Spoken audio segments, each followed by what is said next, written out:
আজকে পড়বো হলো মাত্রাগত উৎপাদন। জাস্ট আগে যেটা পড়েছিলাম উৎপাদন বিধি, সেটার একটু এক্সটেন্ডেড কনসেপ্ট। আমরা পড়েছিলাম উৎপাদন বিধিটা পড়েছিলাম স্বল্পকালের ক্ষেত্রে। আজকে মাত্রাগত উৎপাদনটা পড়বো আমরা দীর্ঘকালের ক্ষেত্রে। কনসেপ্ট কিন্তু একই। হ্যাঁ, দীর্ঘকালের বৈশিষ্ট্যটা কি একটু বলো। দীর্ঘকালে সব উপকরণই পরিবর্তনশীল। সবগুলো হ্যাঁ, সব উপকরণই পরিবর্তনশীল, অর্থাৎ কোনো স্থির উপকরণ থাকে না। স্বল্পকালে উৎপাদনকারীরা বাধ্য হচ্ছিল এক বা একাধিক উপকরণ স্থির রাখতে। দীর্ঘকালে এসে এই বাইন্ডিংসটা থাকে না।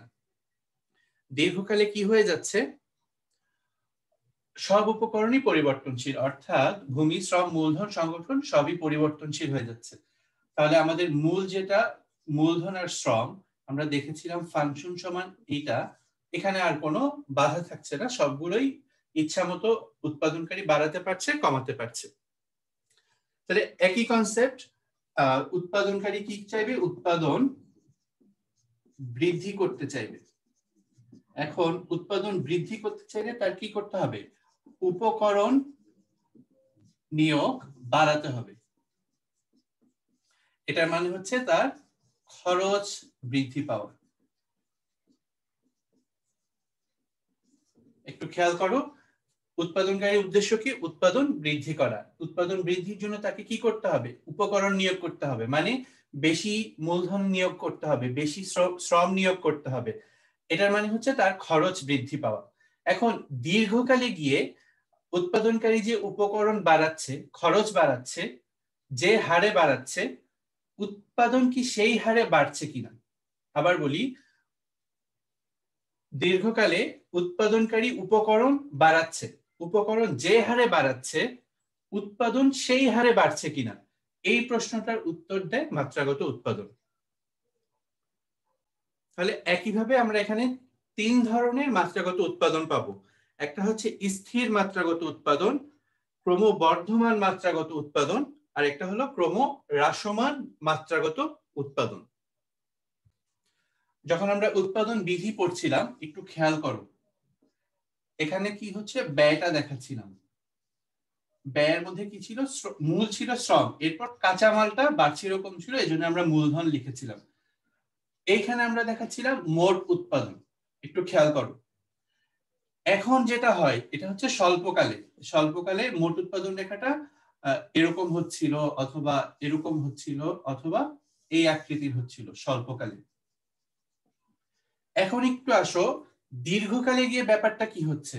ব্যাপারটা হলো এই যে মূলধন, এটা সব উপকরণই কিন্তু উৎপাদনকারী চাইলে বাড়াতে পারে, কমাতে পারে। স্থায়ী কর্মচারীর বেতন, আরেকটা মেশিন কিনতে পারে, অথবা আরেকটু জমি কিনতে পারে। অর্থাৎ এখানে এইটা কিন্তু আর একসাথে লেখার কোনো উপায় নাই। হ্যাঁ, তার মানে তোমার শ্রমও বাড়বে, এক পাশে তোমাকে দেখাতে হবে তোমার মূলধন বাড়বে, আরেক পাশে তোমার দেখাতে হবে তোমার শ্রম বাড়বে। তাহলে উৎপাদনটা কিভাবে দেখাবে, উৎপাদনটা আমরা এখানে কিভাবে দেখাবো। তাহলে এই যে প্রশ্নটার অ্যান্সার দেয়, তাহলে আমরা একটা নতুন কনসেপ্ট শিখবো, সেটা হচ্ছে সম উৎপাদন রেখা। একটু ভালো মতো খেয়াল করো। হ্যাঁ, সম উৎপাদন রেখা। দেখো, সম উৎপাদন মানে সমান উৎপাদন হচ্ছে, যে রেখায়, যে রেখায় সমান উৎপাদন হচ্ছে, মানে একই রকম উৎপাদন হচ্ছে, সেটাই হচ্ছে সম উৎপাদন রেখা। একটু গ্রাফটা আঁকি। হ্যাঁ, তোমরা একটু শেপটা মনে রাখবে, সম উৎপাদন রেখা আমরা কিভাবে আঁকছি। এই পাশে আমরা দিলাম মূলধন, এই পাশে আমরা দিলাম শ্রম। হ্যাঁ, একটু আগে যেটা বললাম, আমার দুইটার পরিবর্তনই দেখাতে হবে, আমার ফাইন্ড আউট করতে হবে উৎপাদনটা আমি এখানে কিভাবে দেখাবো। আমি একটা রেখা আঁকলাম, এটার নাম আমরা দিলাম সম উৎপাদন রেখা। এখন এটাই কি বোঝাচ্ছি আমি, এই রেখাটায় আমি কি বোঝাচ্ছি এটা একটু দেখো। প্রথম পয়েন্ট, এই রেখার প্রত্যেকটা বিন্দুতে একই পরিমাণ উৎপাদন হচ্ছে। তুমি এখানে উৎপাদন করো, এই বিন্দুতে থাকো, একই রকম উৎপাদন হচ্ছে। ধরো 100 একক উৎপাদন হচ্ছে। এই বিন্দুতে থাকো, ধরো একই উৎপাদন হচ্ছে, 100 একক উৎপাদন হচ্ছে। অর্থাৎ এই রেখাটার, সম উৎপাদন রেখাটার প্রত্যেকটা বিন্দুতে সমান উৎপাদন হচ্ছে। তাহলে এখানেও আমার কতটুকু উৎপাদন হচ্ছে? 100 একক, রাইট? এখানেও কত? একই 100 একক। সব জায়গায় 100 একক হবে। তাহলে এখানে প্রত্যেকটা বিন্দুর মধ্যে পার্থক্যটা কি? পার্থক্যটা দেখো, একটু ভালো মতো খেয়াল করো। এখানে ধরো লেবার লাগছে 50 জন, কিন্তু এখানে আমার মূলধন কম লাগছে। মূলধন ধরো একটা মেশিন লাগছে। আবার এখানে দেখো, এই বিন্দুটাতে দেখো একটু আমার ধরো মেশিন বেশি লাগছে, দুইটা, কিন্তু এদিকে লেবার একটু কম লাগছে, 40 জন লেবার লাগছে। আবার এই বিন্দুটাতে দেখো, এখানে মূলধন আরো বেশি লাগছে, ধরো তোমার 10টা মেশিন লাগছে, কিন্তু লেবার কম লাগছে, ধরো 10 জন লেবার লাগছে। এই বিন্দুতে যাও, মূলধন আরো বেশি লাগবে, 20টা মেশিন, কিন্তু আমার লেবার কম লাগবে। অর্থাৎ একটু খেয়াল করো, প্রত্যেকটা বিন্দু ডিফারেন্ট কম্বিনেশনের শ্রম আর মূলধনের পরিমাণ দেখাচ্ছে। নিচে দেখো কম্বিনেশনটা কি, 50 জন লেবার, এখানে কয়টা মেশিন? একটা মেশিন। এর উপরে দেখো কম্বিনেশনটা কি, 40 জন লেবার, দুইটা মেশিন। দুইটা মেশিন। একটু খেয়াল করো, অর্থাৎ সম উৎপাদন রেখার প্রত্যেকটা বিন্দু একই উৎপাদন নির্দেশ করে। একই উৎপাদন নির্দেশ করার পাশাপাশি বিভিন্ন সংমিশ্রণের, ডিফারেন্ট কম্বিনেশনের শ্রম আর মূলধনের অনুপাত বোঝায়। অর্থাৎ কতজন শ্রমিক লাগবে, কতজন মূলধন লাগবে সেটা বোঝায়। তাহলে আমি যেটা বলতে চাচ্ছি যে এই কনসেপ্ট, এই রেখা থেকেই তোমরা কোন দেশটা শ্রম নিবিড় বা কোন দেশটা মূলধন নিবিড় উৎপাদন ব্যবস্থা ফলো করে এটা বুঝতে পারবে। এই পয়েন্টে দেখো শ্রম বেশি লাগছে, মূলধন কম লাগছে, তাহলে এই পয়েন্টে কারা কাজ করবে? দরিদ্র বা উন্নয়নশীল দেশগুলো। আমাদের মতো দেশটা বেশি শ্রমিক কাজে লাগাবে। এখানে মূলধনের ঘাটতি থাকলেও থাকতে পারে, কিন্তু শ্রমের অনেক আধিক্য। আবার উন্নত দেশগুলো কাজ করবে এই জায়গাগুলোতে যেখানে মূলধনের আধিক্য থাকে, শ্রমের স্বল্পতা থাকলেও থাকতে পারে। বুঝতে পেরেছো সবাই? এখন এখানে যে উৎপাদন বাড়বে এটা কিভাবে বোঝাবো? এই রেখার প্রত্যেকটা বিন্দুতে 100 একক উৎপাদন হচ্ছিল, তাই না? এখন আমি যদি ডান দিকে যাই, স্যার রেখাটা উপরের দিকে শিফট করবে। হ্যাঁ, এখন যদি আমি ডান দিকে যাই তাহলে কি হচ্ছে এটা একটু দেখো। ধরো আমি এই পয়েন্টে উৎপাদন করছিলাম, আমার 10টা মেশিন লাগছিল, 10 জন শ্রমিক কাজ করছিল। এই পয়েন্টটা একটু খেয়াল করো, আমার 10টা মেশিন লাগছিল, 10 জন শ্রমিক কাজ করছিল। এখন এই পয়েন্টটি উৎপাদন করতে আমার আগের থেকে বেশি মূলধন লাগবে না, বলো তো? জি স্যার। আগের থেকে বেশি শ্রম লাগবে না? ধরো মূলধন একই লাগলো, মূলধন কত লাগলো? 10 জনই আছে, মূলধন 10টা মেশিনই কাজ করছে এখানে, কিন্তু শ্রম বাড়লো না। আগে কাজ করতো 10 জন, এখন কাজ করছে 40 জন। একটু খেয়াল করো। জি স্যার। তাহলে এই যে 30 জন বেশি শ্রমিক কাজ করছে, উৎপাদন কি বাড়বে না? স্যার বাড়বে। স্যার উৎপাদন বাড়বে। তাহলে এই বিন্দুতে ধরো 200 একক উৎপাদন হচ্ছে 200 একক। এখন আমাকে বলো তো, এই রেখার প্রত্যেকটা বিন্দুতে কতটুকু উৎপাদন হবে? স্যার 200 এককই।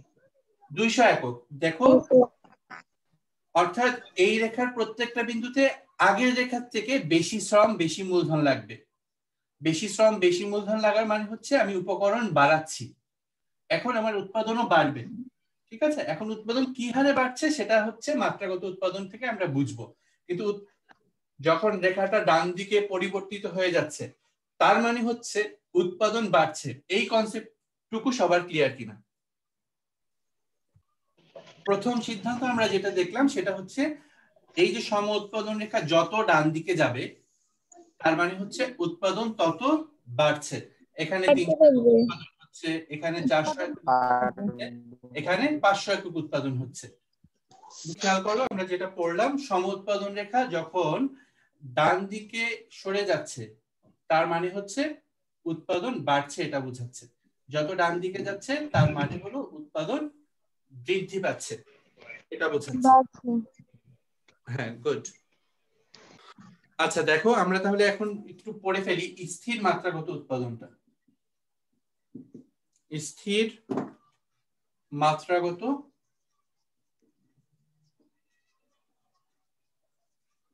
উৎপাদন, তাহলে সংজ্ঞাটা কি ছিল? আমি উপকরণ একটা নির্দিষ্ট হারে বাড়াবো, উপকরণ যে হারে বাড়াবো, যে পার্সেন্টেজে বাড়াবো, উপকরণ যদি দ্বিগুণ বাড়াই, এখন উৎপাদনও যদি দ্বিগুণ বাড়ে, তাহলে সেটাকে আমরা বলবো স্থির মাত্রাগত উৎপাদন।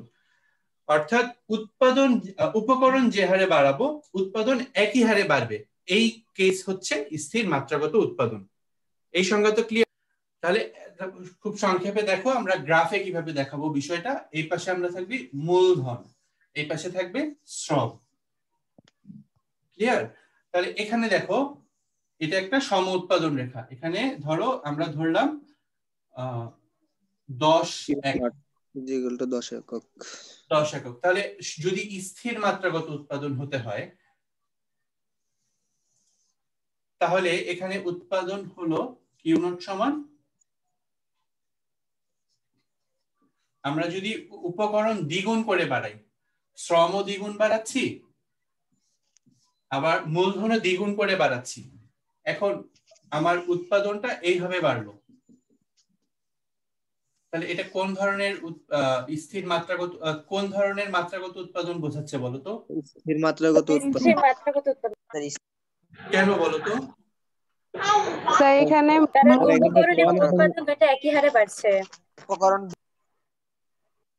হ্যাঁ, গুড।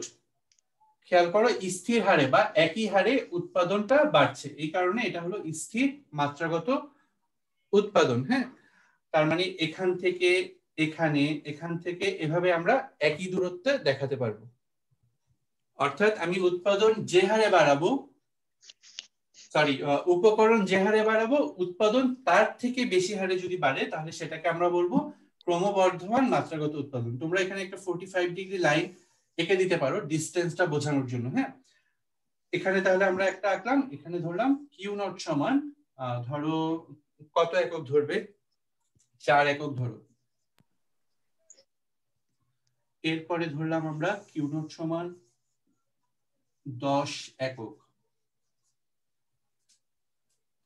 এরপরে ধরলাম 25 একক।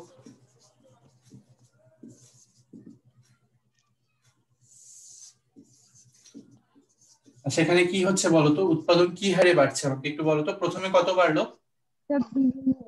6 একক। 6 একক। এরপরে 15 একক। 15 একক। 25 একক। 25 একক। অর্থাৎ উৎপাদনটা ক্রমবর্ধমান হারে বাড়ছে। আমি উপকরণ যে হারে বাড়াচ্ছি, উৎপাদন তার থেকে বেশি হারে বাড়ছে, এটাকে বলা হচ্ছে ক্রমবর্ধমান মাত্রাগত উৎপাদন। তাহলে এখন আসো ক্রমহ্রাসমান মাত্রাগত উৎপাদন। অর্থাৎ আমি উপকরণ যে হারে বাড়াবো, উৎপাদন সেই হারে বাড়বে না, উৎপাদন তার থেকে কম হারে বাড়বে। এই ঘটনাকে বলা হচ্ছে ক্রমহ্রাসমান মাত্রাগত উৎপাদন। তাহলে এখানে দেখো 50, এখানে দেখো 90, এখানে 120, এখানে 140। অর্থাৎ এই সম উৎপাদন রেখার প্রত্যেকটা বিন্দুতে 50 একক উৎপাদন হচ্ছে, এটার 90 একক, এটা এইটাতে 120 একক, এটাতে 140 একক।